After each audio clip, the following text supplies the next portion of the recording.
السلام علیکم ورحمۃ اللہ وبرکاتہ. الحمد للہ رب العالمین والعاقبۃ للمتقین والصلاۃ والسلام علی رسولہ الکریم. محترم حضرات، ہم گفتگو کر رہے ہیں توحید کی ضد شرک پر، اور بات یہ ہوئی ہے کہ توحید کلمہ لا الہ الا اللہ محمد رسول اللہ کے جتنی فضیلتیں ہیں وہ اسی وقت کسی آدمی کو حاصل ہو سکتی ہیں جب وہ شرک سے دور رہے. شرک کی پھر 3 قسمیں ہیں. ایک شرک جو ہے وہ اللہ کی ذات میں ہوتا ہے، جیسے اللہ کے ساتھ بیٹا، بیٹی، بیوی، اس قسم کی بات کرنا، اس پر میں نے بات کی. دوسرا شرک ہوتا ہے کہ اللہ کی جو صفتیں ہیں کہ اللہ رحمان ہے، اللہ رحیم ہے، اللہ جو چاہے کر سکتا ہے، اس میں کسی کے بارے میں یقین رکھنا. اس پر ہم نے کچھ مختصر آپ سے گفتگو کی. اور تیسری چیز ہے اللہ کی ہم عبادت کرتے ہیں، جتنے انداز میں عبادت کرتے ہیں اس میں شرک کرنا. چوتھی چیز جو ہے، حالانکہ قسم تو نہیں ہے لیکن یہ بھی شرک ہوتا رہتا ہے. تو کل میں نے آپ کو بات بتایا تھا پتھروں کے بارے میں، دنوں کے بارے میں، اور مختلف قسم کی چیزیں لٹکانے کے بارے میں. آج اسی سے لٹکنے والی چیز اور اسی سے متعلق چیز ہے تعویذ. یہ تعویذ جو ہے اس میں 3-4 طریقے سے حضور اکرم صلی اللہ علیہ وسلم کے زمانے میں تعویذ چلتی تھی. ایک تو تعویذ جو ہے وہ چھلے کی شکل میں ہوتی تھی، چھلا باندھ دیتے تھے. کبھی آپ دیکھیں آج بھی نا لوگ انگوٹھے میں یا ہاتھ میں ایک چھلا پہن لیتے ہیں. اور دوسری شکل جو حضور کے زمانے میں تھی وہ دھاگا باندھ لینے کی تھی، دھاگا باندھ دیتے تھے. اور تیسری شکل جو ہے اسی سے ملتی جلتی تھی، سمندر سے سیپ نکلتی ہے، اس سیپ کو پرو کر کے پہن لیا جاتا تھا. کبھی کبھی آج بھی جانوروں وغیرہ کو وہ پہناتے ہیں، انسانوں کو یہ پہنتے ہیں. اور چوتھی شکل یہ تھی کہ وہ پانی پر دم کر کے کسی کو پلایا جاتا تھا. اور 5ویں شکل یہ تھی کہ ڈائریکٹ اس کے اوپر دم کر دیا جاتا تھا. یہ ساری شکلیں نبی کریم صلی اللہ علیہ وسلم کے زمانے میں موجود تھی. ہم اس پر سب پر بات کریں گے کیونکہ آپ کی زندگی سے یہ ڈیلی کا تعلق ہے. حضور اکرم صلی اللہ علیہ وسلم نے فرمایا کہ جس نے تعویذ لٹکائی اس نے شرک کیا. اب سوال یہ ہے کہ بہت سے ہمارے علماء دیوبندی جو تعویذ لکھتے ہیں، دیتے ہیں، تو ہمارے یہاں امام مالک رحمۃ اللہ علیہ کے نزدیک بھی، اور امام ابو حنیفہ رحمۃ اللہ علیہ کے نزدیک بھی، امام شافعی رحمۃ اللہ علیہ کے نزدیک بھی، امام احمد بن حنبل کا مجھے نہیں معلوم ہے، سب لوگ اس بات پر اتفاق کرتے ہیں کہ اگر تعویذ جو لٹکائی گئی ہے اور اس کے الفاظ شرکیہ ہیں، غیر قرآنی ہیں، اور اس میں ایسے لفظ لکھے گئے ہیں جس میں شرک ہے، تو اس کا لٹکانا شرک ہے. وہ جو تعویذ لکھتے ہیں غیر مسلم، یہ بعض ہمارے مثال کے طور پر لکھا ہوا ہے یا ہنومان مدد کیجئے، وہ لکھ کر کے اس نے آپ کو دے دیا ہے، غیر مسلم ہے. سب کے نزدیک ہمارا متفقہ فیصلہ ہے کہ شرک ہے. یہ جو حبیب مصطفیٰ صلی اللہ علیہ وسلم نے فرمایا کہ جس نے تعویذ لٹکائی، مسند احمد کی روایت ہے، من تعلق تمیمۃ فقد اشرک، کہ جس نے تعویذ لٹکائی، تمیمہ کا لفظ استعمال ہوا ہے. اس وقت تمیمہ اسی تعویذ کو کہتے تھے جو شرکیہ لکھے جاتے تھے. تو لٹکانے کے بارے میں جان لیں کہ اگر وہ شرکیہ تعویذ ہیں، چاہے مسلمان لکھے اور چاہے غیر مسلم. مثال کے طور پر لکھتا ہے یا جبریل مدد کیجئے، اور جو غیر مسلمین ہیں وہ تو اس میں ان لوگوں کا نام لکھتے ہیں، شیطان کا لکھتے ہیں، حامان لکھتے ہیں، نمرود لکھتے ہیں. اگر وہ ہے تو وہ شرکیہ ہے، اس کا لٹکانا حرام ہے. اتنی بات سمجھ گئے.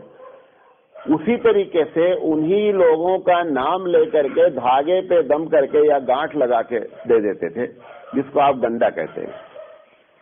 چاہے دھاگا ہو اور چاہے گنڈا ہو، اگر ان لوگوں کا نام لے کر کے اس دھاگے پر دم کیا گیا ہے اور گانٹھ لگائی گئی ہے، یہ بھی شرک ہے. اس پر بھی ہمارا اتفاق ہے کہ یہ شرک ہے. نبی کریم صلی اللہ علیہ وسلم کے زمانے میں اور صحابہ کے زمانے میں ایک صاحب مجھ سے کہنے لگے کہ حضور صلی اللہ علیہ وسلم نے کبھی تعویذ لکھی ہو تو بتائیے. تو میں نے کہا جس نے کبھی ایک لائن نہیں کی تھی کیونکہ وہ تو امی ہے. یہ دلیل کوئی دلیل نہیں ہے کہ نبی نے تعویذ نہیں لکھی. نبی کریم صلی اللہ علیہ وسلم لکھنا پڑھنا جانتے ہی نہیں تھے، لہٰذا انہوں نے تعویذ نہیں لکھی. تو ایسی تعویذات تو چاہے سیپ کی شکل میں ہو، دھاگے کی شکل میں ہو، چھلے کی شکل میں ہو، اور چاہے جو ہے وہ چمڑے یا کپڑے یا پیپر میں لٹکایا گیا، اگر اس کے الفاظ شرکیاں ہیں تو وہ شرک ہے.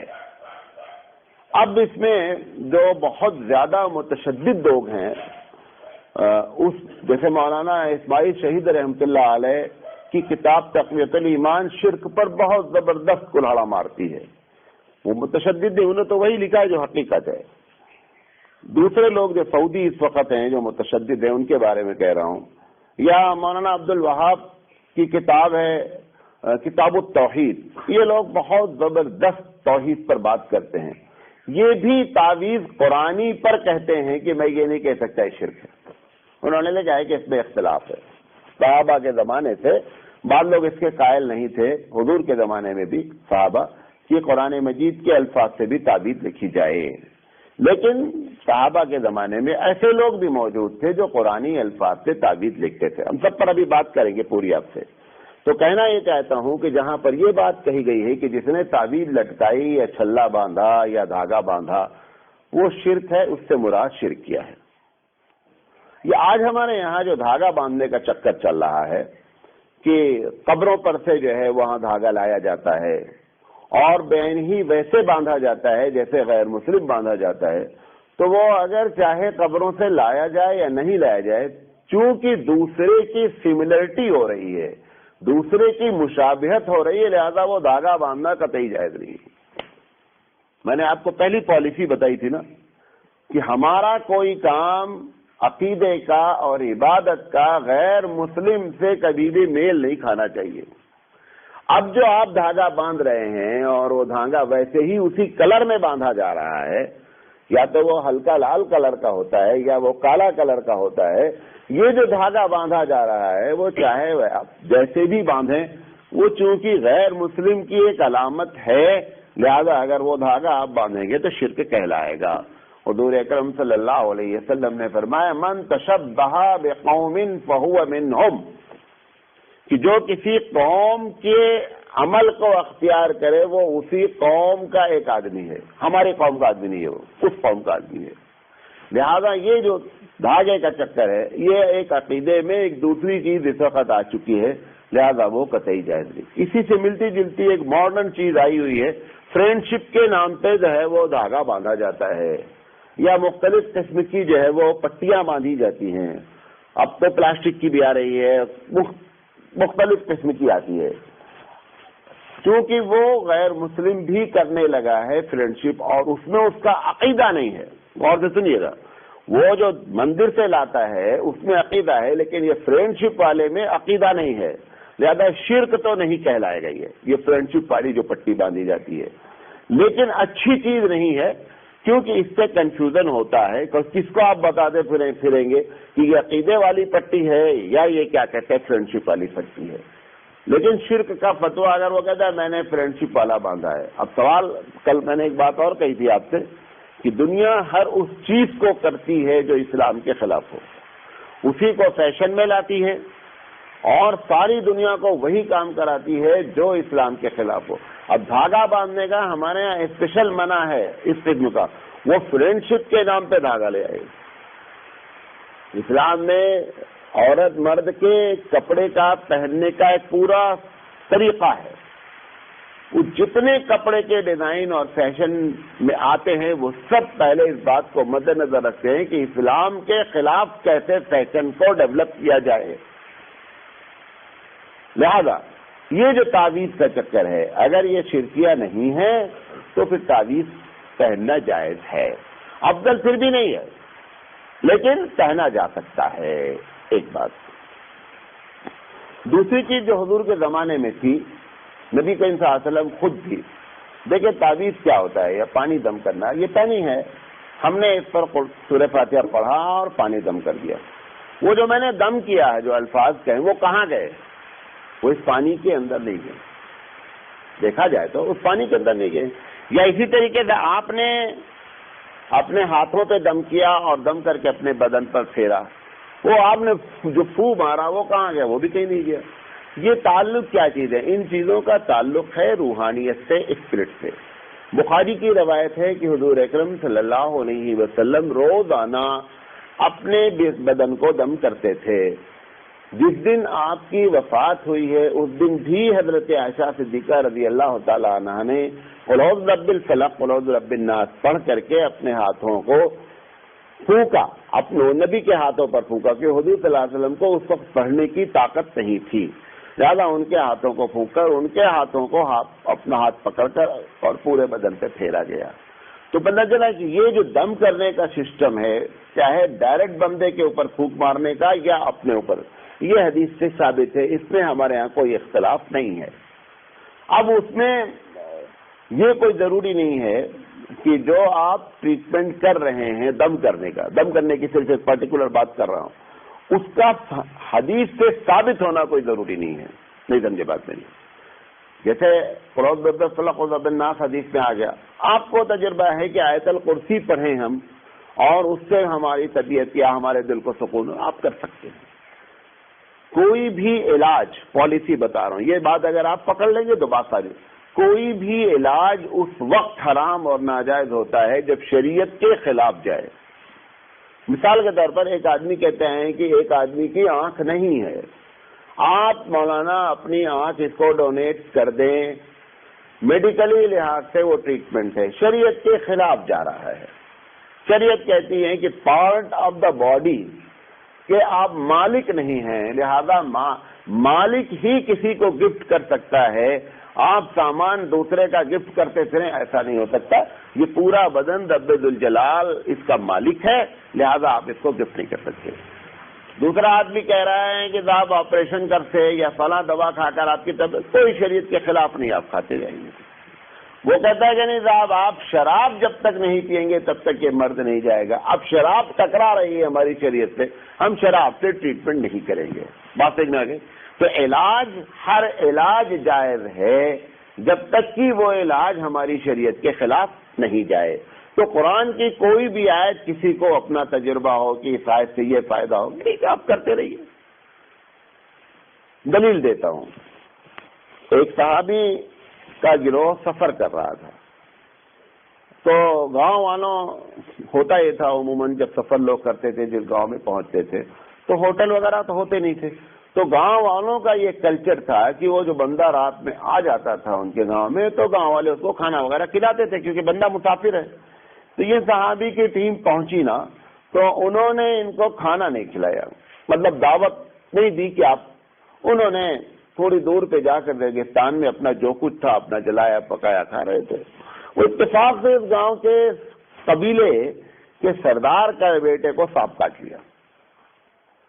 سانپ کاٹ لیا، بہت پریشان ہو گئے، بچہ ایک دم آنکھوں بند کے بے ہوش ہو گیا. تو وہ سردار بڑا دوڑا دھوپا جنتر منتر ادھر، اس کو نظر آیا مغرب کا وقت رہا، جب انہوں نے چولہا جلایا تو لگا کہ بھائی وہاں بھی کچھ لوگ ہیں. تو وہ سردار کا بیٹا وہاں اپنے بیٹے کے لیے وہاں گیا، کہا بھائی تمہارے میں اگر کوئی آدمی کوئی دم سم جانتا ہے تو پلیز چلو. تو ایک صحابی نے کہا میں جانتا ہوں، میں چلوں گا، لیکن میں جو جاؤں گا نا، میں تم سے اگر بچہ ٹھیک ہو گیا نا تو اس میں تم کو ہم کو دینا پڑے گا پیسے یا سامان. انہوں نے کہا بھائی بچہ ٹھیک ہو جائے جو تم کہو ہم تیار ہیں. وہ بڑا آدمی تھا. صحابی وہاں پہنچے، صحابی نے کیا کیا، سورہ فاتحہ پڑھا اور پڑھ کے اس کے اوپر دم مارا. اللہ کا کرنا ہے ایسا اس کا کلام پڑھا گیا، بچہ جو ہے ٹک سے آنکھ کھول دیا، بچہ ٹھیک ہو گیا. اس نے خوش ہو کر کے بکریوں کا ایک ریوڑ دیا کہ آپ صاحب یہ سب لے جائیے. خیر وہ لے گئے، اپنا انہوں نے دبا وبا کیا، کچھ ٹکا کا بنا اپنا کھائے ہوئے. تو وہ صحابی جو دوسرے تھے انہوں نے کہا صاحب میں تو یہ کھاؤں گا نہیں، کیونکہ تم جو ہے نا وہ قرآن پڑھ کر کے دم کر کے لے کر کے آئے ہو، یہ اس کے بدلے میں لہذا میں نہیں کھاؤں گا. انہوں نے کہا بھائی تم کھاؤ نہیں کھاؤ، میں تو کھاؤں گا. اب وہ صحابہ کی دو ٹیم ہو گئی، کچھ لوگوں نے ٹکا پارٹی میں شامل ہوئے، کچھ لوگ نہیں کھائے ہوئے. خیر اللہ کے رسول صلی اللہ علیہ وسلم کے پاس یہ پہنچے تو انہوں نے جا کر کے کہا اللہ کے رسول ایسا ایسا واقعہ ہوا اور ہم نے سورہ فاتحہ کو دم کیا اور بچہ کیا ہو گیا، ٹھیک ہو گیا. اللہ کے رسول صلی اللہ علیہ وسلم نے پوچھا کہ یہ بتاؤ تم کو معلوم کیسے ہوا یار کہ سورہ فاتحہ پڑھو گے تو سانپ کا کاٹے کا زہر چلا جائے گا؟ تو انہوں نے کہا اللہ کے رسول میں نے سوچا سب سے اہم آیت ہے، اللہ ہر وقت بولتا ہے نماز میں پڑھنے کے لیے، میں ایک گیس مارا اور میں نے دم کر دیا. حضور صلی اللہ علیہ وسلم نے یہ منع نہیں کیا کہ دیکھو دوبارہ گیس نہیں مارنا. اس سے یہ پتا چلا کہ آدمی قرآن مجید کی کسی صورت یا آیت سے ٹریٹمنٹ علاج کر سکتا ہے جب تک کہ شریعت کے خلاف نہیں جائے. اس لیے یہ پالیسی بنائی گئی، آپ کو دلیل دی اپنی بات ہے. اور پھر حضور سے پوچھا اس کا کیا کرنے کا ہے، وہ بکری جو ہے. حضور نے کہا یار اس میں کی کچھ بچی ہو تو ادھر بھی لاؤ، یعنی ہم کو بھی دو. تو پتہ یہ چلا کہ اگر ایک آدمی جو تعویذ لینے والا پہلے سے کہہ رہا ہے میں پیسے لوں گا، وہ لے سکتا ہے. آپ لوگ اپنے طور پہ فتویٰ دیتے رہتے، تعویذ لکھتے ہیں، پیسہ لیتے ہیں، یہ وہاں سے دلیل پیسے کی نکلی ہوئی ہے. لہذا یہ جو تعویذ لٹکانے کا معاملہ ہے دم کرنے کا. اب تیسری چیز یہ ہے، ایک تو ڈائریکٹ دم کرنے کی، تیسری چیز ہے پانی پر دم کرنا. پانی پر دم کرنے کی بھی حدیث موجود ہے. لہذا اگر کوئی آدمی کسی کا علاج پانی پر دم کر کے کر رہا ہے، اس میں سب میں شرط یہ ہے کہ جو کلمات بول رہا ہے وہ شرکیہ نہیں ہونا چاہیے. پانی دم کر رہا ہے، بول رہا ہے فلاں مدد کرو، دہائی ہو فلاں کی دھما کا، یہ جملے استعمال کر رہا ہے، وہ پانی دم کرے یا تعویذ لکھے یا جو کچھ بھی کرے سب حرام. لیکن اگر الفاظ قرآنی استعمال کر رہا ہے یا غیر قرآنی بھی استعمال کر رہا ہے لیکن معنی اس کے غلط نہیں ہے تو جائز ہو جائے گا. وہ جو غیر قرآنی کا یہ بھی بڑی ٹپکل بات ہے. یہ ترمذی شریف کی ایک روایت ہے. اللہ کے رسول صلی اللہ علیہ وسلم کے پاس ایک صحابی آئے، انہوں نے کہا اللہ کے رسول میں جب مسلمان نہیں تھا تو ہمارے پاس منتر ہے، اس منتر کو ہم پڑھ کر کے بچھو کے کاٹے کا علاج کرتے تھے. جب بچھو کو کسی کو کاٹ لیتا ہم وہ منتر پڑھتے تھے. تو انہوں نے کہا کہ وہ منتر سناؤ. انہوں نے اس منتر کو سنایا. وہ منتر عربی زبان میں نہیں تھا، وہ جو منتر تھا وہ عربی زبان میں نہیں تھا. انہوں نے اس کو پڑھ کر کے سنایا. تو اب یقینی بات ہے کہ وہ عربی تھا نہیں. حضور صلی اللہ علیہ وسلم تھوڑی دیر خاموش رہے اور اس کے بعد آپ نے فرمایا کہ آپ اس کو پڑھ سکتے ہیں. پتہ چلا کہ غیر قرآنی الفاظ سے بھی تعویذ لکھی جا سکتی ہے، دم کیا جاتا ہے. مثال کے طور پر ایک آدمی اردو میں کہہ رہا ہے کہ اللہ یہ میرے پاس آیا ہے نا، آپ اس کی مدد فرمائیے، یا پانی میں دم کر دیا. اب اس نے قرآن کے الفاظ تو نہیں کہیں گے یا اللہ مدد کیجئے. تو چونکہ وہ جو الفاظ کہہ رہا ہے اس میں شرکیہ نہیں ہے، اس میں کوئی ایسی بات نہیں ہے، تو چاہے قرآنی الفاظ ہوں یا غیر قرآنی الفاظ ہوں، اگر وہ شرکیہ نہیں ہوں گے تو ایسی شکل میں کیا ہو جائیں گے، جائز ہو جائیں گے. تو یہ دوسری شکل بھی جو ہے پانی پر دم کرنے کی. اسی طریقے سے نبی کریم صلی اللہ علیہ وسلم نے، جب بخاری کی روایت ہے کہ جب آپ نے اپنے بال کٹائے حج میں نا، تو حجام سامنے جب بیٹھا تو آپ صلی اللہ علیہ وسلم نے فرمایا کہ بھائی داہنی طرف سے کاٹو بال کو، جو مونڈو نا. اللہ کے رسول صلی اللہ علیہ وسلم کے بال جو ہے نا وہ تقریباً کان کے نیچے تک تھے. اب اس نے جب کاٹا نا تو حضور صلی اللہ علیہ وسلم نے وہ لٹ پکڑی اور پکڑ کر جیسے ہی ایسے کیا تو داہنی طرف کے جو صحابی تھے نا انہوں نے وہ پورا بال لے لیا، بال ایک بھی زمین پہ نہیں گرنے دیا. اب جب ایک نے لیا تو اب جب دوسرا حصہ کٹا تو سارے جو قریب قریب بیٹھے تھے انہوں نے سب نے لے لیا. پورے بال زمین پر گرے ہی نہیں، صحابہ نے لے لیا اور لے کر کے اب انہوں نے کیا کیا، انہوں نے بانٹ دیا. جس نے مانگا انہوں نے ان صحابی کو بانٹ دیا. یہ منہ مبارک جو آپ سنتے رہتے ہیں، تو بعض میں مبارک تو حقیقت میں حضور کے ہیں اور بعض نے اس کو دھندا بنا لیا. اگر کسی کے پاس سند کے ساتھ ہیں کہ یہ نبی کے انسان، منہ کہتے ہیں فارسی میں بال کو، وہ جو حضور کی سند سے آیا ہوا ہے کہ یہ فلاں صحابی تھے فلاں صحابی تھے، آپ تک کر کے، جیسے ہندوستان میں جو حضرت بلشاہ میں کشمیر میں بال رکھا ہوا ہے وہ سند کے ساتھ رکھا ہوا ہے. یہ تمہارے ہبلی میں جو رکھا ہوا ہے نا اس کی کوئی سند نہیں ہے. اگر سند ہو جائے تو محترم ہے. تو حضور صلی اللہ علیہ وسلم کی ایک بیوی، ان کا نام ام سلمہ رضی اللہ تعالیٰ عنہ ہے، ان کے پاس بھی وہ بال تھے. تو انہوں نے چاندی کی ایک نلی بنائی تھی، نلی سمجھتے ہیں نا، اس چاندی کی نلی میں اس بال کو رکھ دیا تھا انہوں نے. جب کوئی آدمی آ کر کے کہتا ہے میں بیمار ہوں نا, تو اس میں وہ پانی ڈالتی, کس میں؟ نلی میں, اور اس کو نیچے پکڑے رہتے ہیں. جب نلی بھر جاتی نا تو نیچے چھوڑ دیتی, نیچے گلاس رکھا رہتا اور اس پانی کو دے دیتی. تو پتہ یہ چلا کہ تبرک جو آپ کہتے ہیں نا, وہ تبرک, اس قسم کا تبرک بھی, یہ سب صحیح بات, صحیح روایت حدیث پیش کر رہا ہوں آپ کو, ان کا کوئی جواب نہیں کسی کے پاس. تو اس طریقے سے وہ پانی پر دم کرنا, پانی کو دینا, پھونک مار دینا. حضرت عبداللہ بن عمر رضی اللہ تعالیٰ عنہ کے بارے میں کہ ہمارے بچے بیمار ہوتے تھے تو ہم جو ہے نا قرآن کی آیت لکھ کر کے ان کے گلے میں تختی ٹانگ دیتے تھے. پیپر تو اتنا ملتا نہیں تھا, تو لکڑی وکڑی کا کوئی ٹکڑے پہ لکھ دیتے تھے اور بچے کے گلے میں ڈال دیتے تھے. لیکن کچھ صحابیوں کا اختلاف ہے, بہرحال وہ اپنی جگہ ہے, لیکن صحابیوں کا ایک گروہ اس بات پر بھی ہے کہ قرآن مجید کی تعبیر دی جا سکتی ہے. تو یہ آج آپ کے سامنے بات رکھنا چاہ رہا تھا. تو خلاصہ کلام کیا ہے, چاہے وہ تعویذ ہو یا علاج کا کوئی بھی طریقہ ہو, اگر وہ غیر قرآنی بھی ہو لیکن شرکیہ نہیں ہو تو جائز ہو جائے گا, کیونکہ ترمذی شریف کی اس حدیث میں جو ہے وہ غیر قرآنی الفاظ ہے, وہ عبرانی لفظ ہیں, اور اس کے باوجود اللہ کے رسول صلی اللہ علیہ وسلم نے اجازت دی ہے. تو اگر ایسا ہوگا تو شرک نہیں کہلائے گا, لیکن اگر شرکیہ ہو جائے گا تو چاہے مسلمان کرے یا غیر مسلم کرے, سارا کا سارا معاملہ شرک ہو جائے گا. اور شرک چونکہ بڑا گناہ ہے لہذا اس سے آپ کو بچنا چاہیے. اسی طرح جب آپ دیکھتے ہوں گے کہ کبھی کبھی جو ہے وہ آپ خاص کر جو قبروں کے پاس درخت ہوتے ہیں اس میں لوگ پرچی ٹانگ کر آتے ہیں, یہ ایک دم شرک ہے. آپ بتانا چاہتے ہیں کہ یہ پرچی حضرت پڑھیں گے, اس میں کبھی جا کر کے اس پرچی کو پڑھو, اس میں دیکھو لکھا کیا کہہ رہتا ہے. میں ایک مرتبہ گیا ایک قبر پہ 40-50 پرچیاں پڑھی, اس میں کسی میں لکھا مجھے بیٹا نہیں ہے, آپ توجہ نہیں فرماتے, آپ مجھے بیٹا نہیں دیتے. اس کا مطلب وہ قبر والا وہ ساری پرچی پڑھ رہا ہے. اچھا اگر وہ پڑھ ہی لے گا تو کیا کر لے گا تمہارا, وہ تو خود ہی اس کو بیٹا نہیں ہوا. بہت سے قبر والے ایسے ہیں جن کو آپ بہت بڑا بزرگ مانتے ہیں, بزرگ ہیں بھی, اللہ نے جان بوجھ کر کوئی بیٹا نہیں دیا.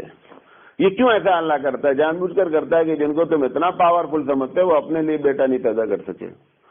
آپ دیکھیں بہت سے ایسے واقعات ہوتے ہیں ڈاکٹروں وغیرہ کے, خاص کر ایک چیز کے ماہر ہوتے ہیں, اور اسی مرض میں ان کا انتقال ہو جاتا ہے جس میں ماہر ہوتے ہیں. کیوں؟ اللہ بتانا چاہتا ہے کہ تمہاری مہارت اپنی جگہ, ہمارا ریموٹ اپنی جگہ. ہم اگر مارنے پر تل جائیں تو تمہاری مہارت موت سے بچا نہیں سکتی. تو یہ جو درختوں یا درخت کو یہ عقیدہ رکھ لینا کہ فلاں درخت محترم ہے. دارالعلوم دیوبند جب شروع ہوا پہلے دن تو ایک انار کے درخت کے نیچے شروع ہوا. وہ درخت چلتا رہا. اب اس درخت کو لوگوں نے تقریباً پوجنے کی کیفیت شروع کر دی. جو باہر سے لوگ آتے وہ انار کے درخت سے پتی توڑتے عقیدتاً, اس کو جیب میں رکھ لیتے. منی وہ کبھی پتی اس میں نظر ہی نہیں آتی, ڈنڈا ہی کھڑا رہتا. وہ کیوں؟ جو آتا وہ پتی توڑ کے لے کے چلا جاتا.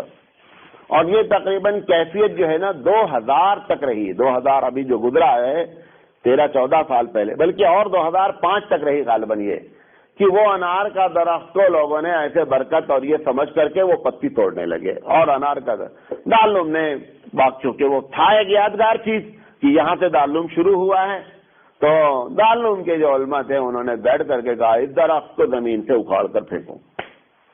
یہ شرک کا ایک ذریعہ بن رہا ہے. لہذا وہ درخت کو اب آپ جائیں گے تو درخت, حالانکہ ابھی ہوا ہے 4-5 سال پہلے, انہوں نے درخت کو جڑ سے اکھاڑ کر کے پھینک دیا.